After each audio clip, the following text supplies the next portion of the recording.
Please join me in welcoming Mark Kent.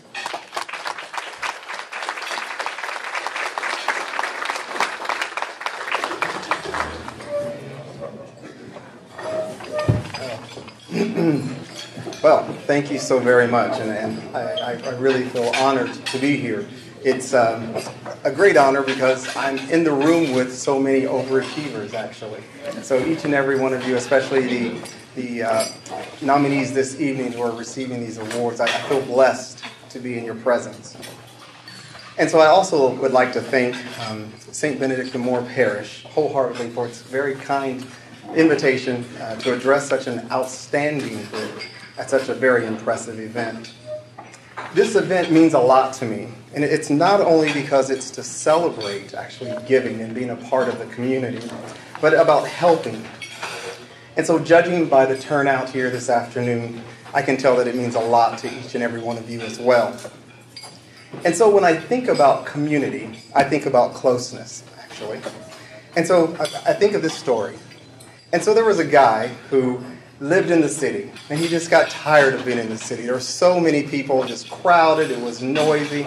And so he wakes up one day and he decides, I'm going to move way out in the country. And so he's out in the country where his closest neighbor is miles and miles away from him.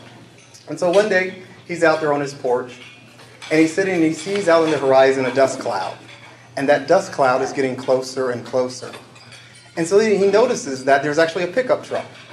And so the pickup truck pulls right up to the front, and out jumps a guy from the pickup truck. And he's a bit greasy, his hair is disheveled, he has about 4 teeth. And he jumps out and he says, "Hey, neighbor, I'm your closest neighbor." And so the guy says, well, hi. And he says, "Well, I came to invite you to this great party. We're going to have a great time." And he says, "Okay." He said, "There's going to be a lot of eating and drinking and loving and fighting." And so the guy says, well, what do I wear to this evening, to this party? And he says, "Don't you worry about it. You can wear whatever you want because it's just going to be you and me." That's what happens when you don't want to be close, right? So now, for those of you who didn't laugh, sitting next to someone who did, you may want to move away now. But tonight is about just that. It's about a lot of loving, isn't it? It's about recognizing these nominees who are receiving these awards because of their giving, which is really, in my heart and in my mind, I find just awesome. For those of you, the few who actually know me, you know that I like to tell stories about my grandfather.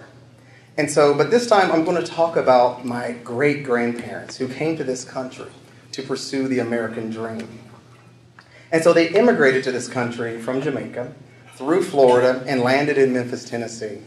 And so there they raised a family, and they actually started a church and an elementary school, both of which stand today.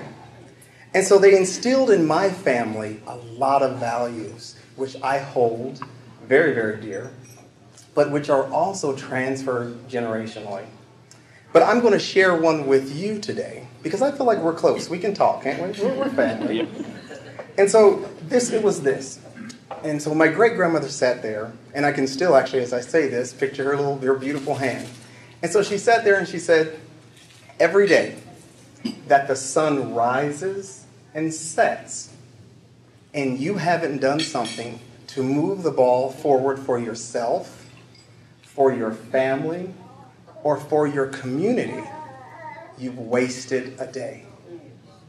Now, how powerful is that? And so that is something that I share with my children also, because every day we're blessed. Every day when we open our eyes, we are so blessed. And that is what drives and should drive each and every one of us. And so I'm going to date myself here a bit, but there was also a few tapes that my grandfather had given to my father, and I actually like to listen to. And there's a story by Zig Ziglar. I don't know if anyone is familiar with Zig Ziglar at all. But he tells this story of growing up during the Great Depression. And he grew up next to some rich people. And he says that he knew they were rich because they had a cook. And not only did they have a cook, but the cook had something to cook. And during the Great Depression, that's a big thing. And so one day he was over at his neighbor's house, which he always seemed to find himself over there during mealtime, he says. And he says that the cook brings out some biscuits. and the biscuits were no thicker than my hand. And so he says he looked at his friend's mother and he said, "Ma, what happened to the biscuits? I really wanted some buttermilk biscuits." And he says she sat back and she gave a big belly laugh and she says, "You know what? I'll tell you what happened to those biscuits. Those biscuits squatted to rise, but they got cooked in the squat." Ever heard that? And so this is what I hope that everyone leaves here today understanding.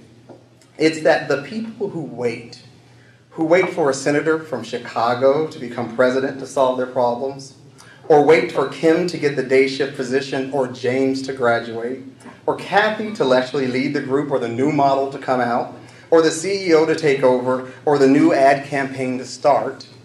The people who wait for the economy to get better or inflation to slow, the people who wait for change to happen out there before change happens in here, are going to get cooked in the squat. And so I have no doubt that the 20 nominees this evening could very easily tell you why they too could have avoided getting involved for a myriad of reasons and been cooked in the squat.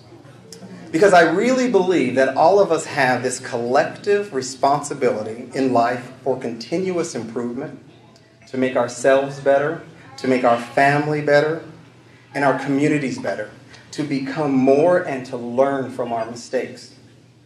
And so in closing, I want us to ask ourselves this question: how are we the example which guides the next generation to lead us out of all of this uncertainty that surrounds us and into a future in which the best hearts and minds will transform lives both at home and abroad for a better world?